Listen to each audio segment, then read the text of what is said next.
Assalamualaikum warahmatullahi wabarakatuh. Alhamdulillahirabbil alamin. Wa bihi nasta'in wa ala umuri dunya waddin. Wassalatu wassalamu ala asrofil anbiya'i wa mursalin wa ala alihi washabihi ajmain amma ba'du. Sahabat yang dirahmati oleh Allah Subhanahu wa taala. Di wilayah Indonesia yang terdiri dari kepulauan sekitar dari 27.000 pulau dengan daratan sekitar luasnya adalah 2 juta kilometer persegi dan lautan seluas 3.200.000 km persegi.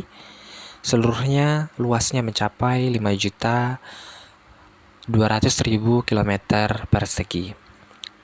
Maka sukar untuk memastikan wilayah manakah yang pertama menerima wiraniagawan dan wirausahawan muslim dari Arab, dari India, Maladewa, Yunan, dan Cina. Oleh karena itu terdapat beberapa teori tentang masuknya agama Islam ke Nusantara. Ada 4 teori yang akan kami paparkan pada kesempatan kali ini. Yang pertama ada teori Gujarat dari Profesor Dr. Snowcall Grunge. Kemudian yang kedua ada teori Mekah dari Profesor Dr. Buya Hamka. Yang ketiga ada teori Persia dari Profesor Dr. Hussein Jayadiningrat. Dan yang keempat ada teori maritim N.A. Baloch. Nah, dari keempat ini nanti akan kita paparkan dan kita akan mengetahui manakah dari keempat teori ini yang paling kuat yang bisa kita jadikan sebagai sebuah pendapat. Baik, yang pertama adalah teori Gujarat dari Profesor Dr. Snowcall Grunge.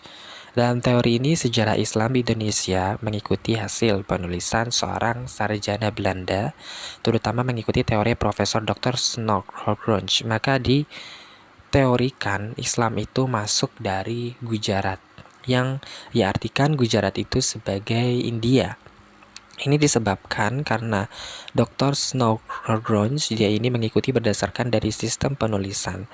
Menurutnya Islam tidak mungkin masuk ke Nusantara Indonesia langsung dari Arab tanpa melalui ajaran tasawuf yang berkembang di India. Kemudian dijelaskan pula bahwa daerah Gujarat tersebut adalah India.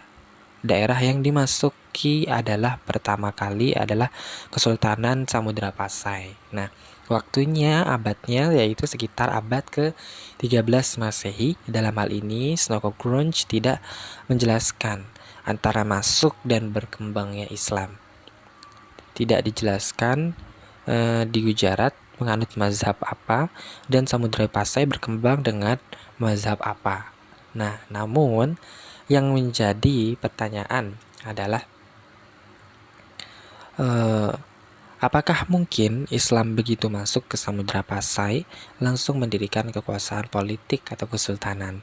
Nah, dan inilah yang akan menjadi sebuah pertanyaan dalam teori ini.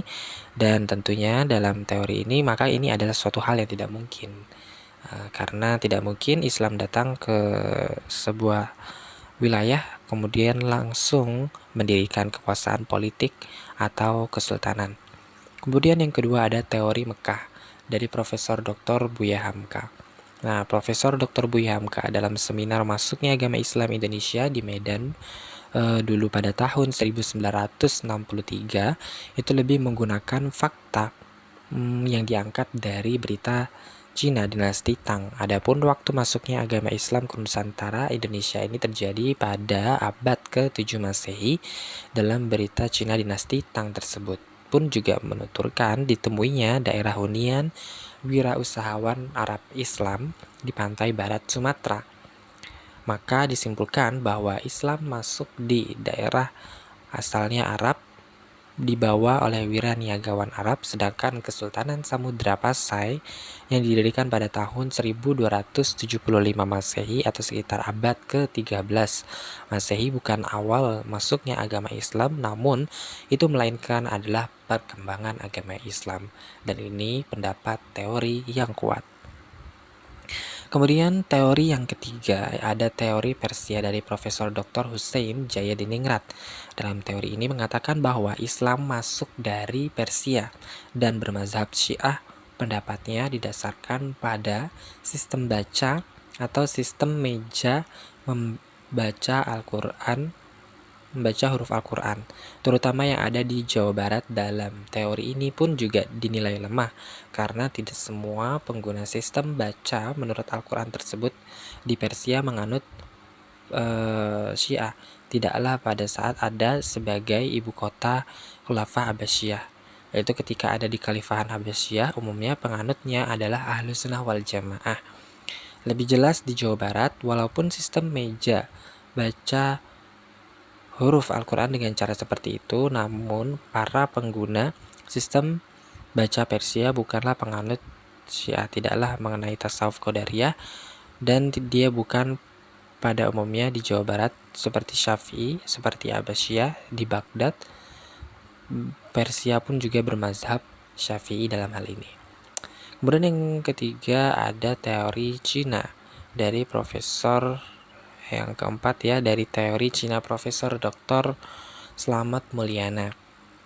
Ya, sebelumnya Profesor Dr. Slamet Mulyana dalam runtuhnya kerajaan Hindu Jawa dan timbulnya negara-negara Islam di Nusantara berpendapat bahwasannya Sultan Demak adalah seorang peranakan Cina.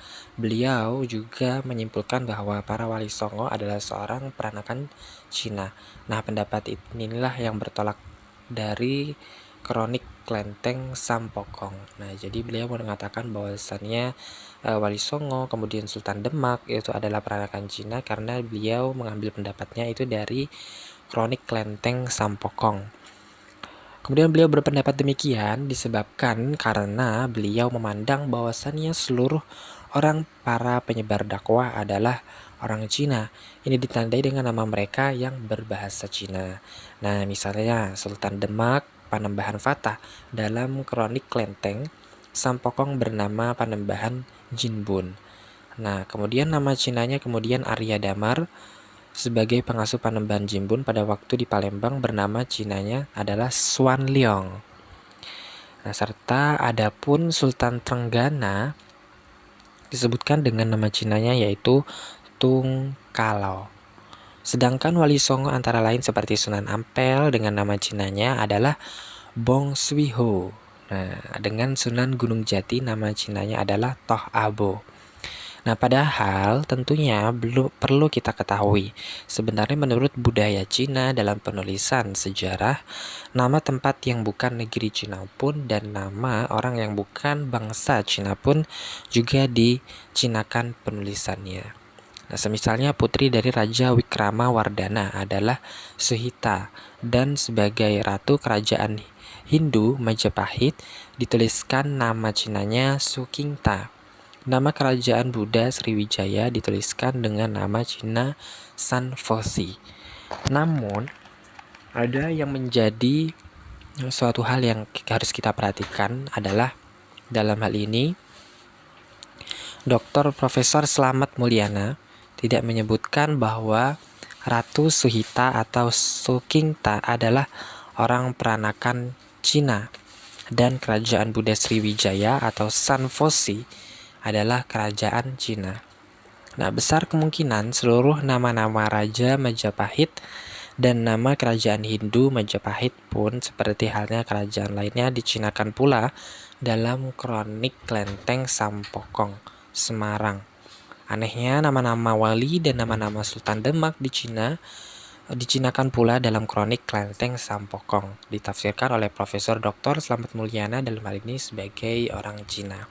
Nah, mengapa tidak seluruh nama pelaku? Kan di sini akan menimbulkan sebuah pertanyaan ya, mengapa tidak seluruh nama pelaku sejarah dan nama tempat yang dicinakan dalam penulisan Kronik Klenteng Sampokong ditafsirkan menjadi Cina semuanya, dengan pengertian jadi tidak ada seorang pun pribumi, tidak ada sebuah kerajaan pun di Nusantara Indonesia yang bukan bagian dari kerajaan Cina.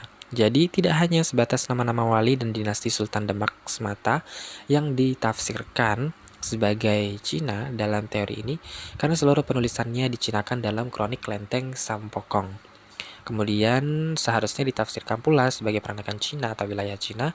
Oleh karena itu, kelemahan data dan sistem interpretasi yang demikian ini menjadikan Profesor Dr. Drewis, guru besar Islam analogologi dan dari Universitas Leiden ketika di Institut Agama Islam Negeri Sunan Kalijaga, Yogyakarta, diberitakan oleh Berita Buana selama 23 pada Selasa.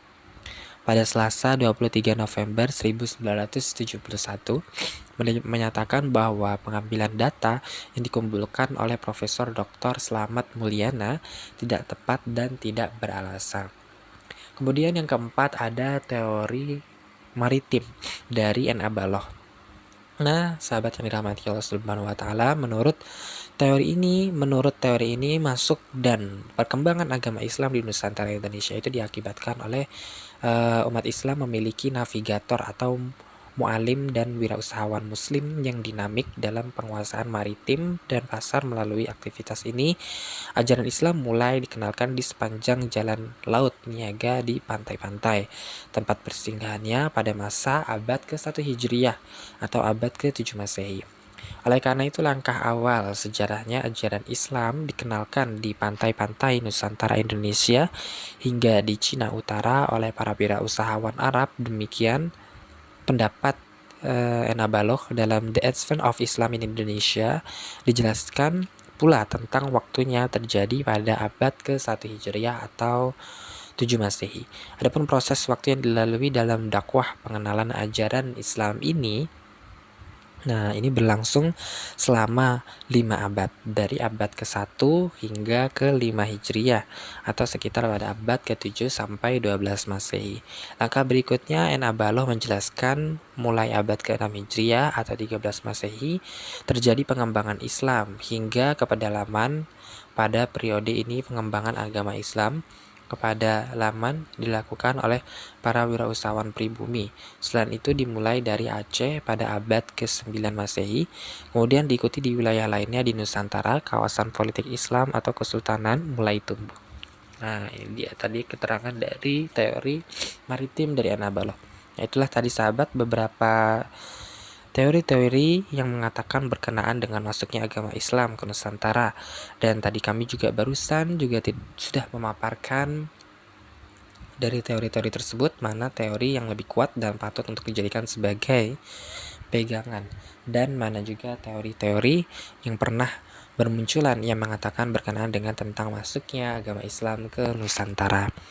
Nah, di samping itu namun juga perlu kita ketahui bahwasannya agama yang pertama kali ada di muka bumi ini adalah agama Islam, sebagaimana Allah Subhanahu wa taala berfirman di dalam Al-Qur'an surat Al-Baqarah ayat 30 bahwasanya Allah hendak menjadikan khalifah di muka bumi ini. Dan dalam sejarah literasi atau asal-asal hadis yang menjelaskan bahwasannya Nabi Adam alaihissalam sebagai manusia pertama yang diciptakan oleh Allah Subhanahu wa taala itu adalah penganut agama yang lurus, yaitu agama yang hanif, yaitu agama Islam.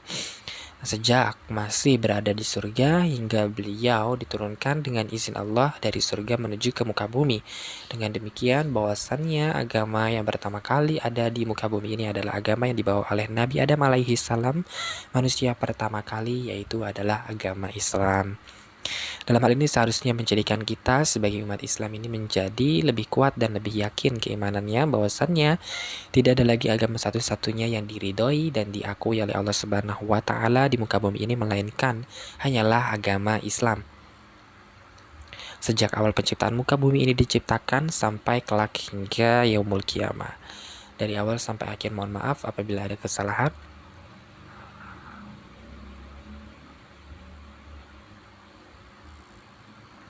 Baik, itu saja sahabat yang dirahmati oleh Allah Subhanahu wa taala. Wabillahi taufiq wa hidayah. Wassalamualaikum warahmatullahi wabarakatuh.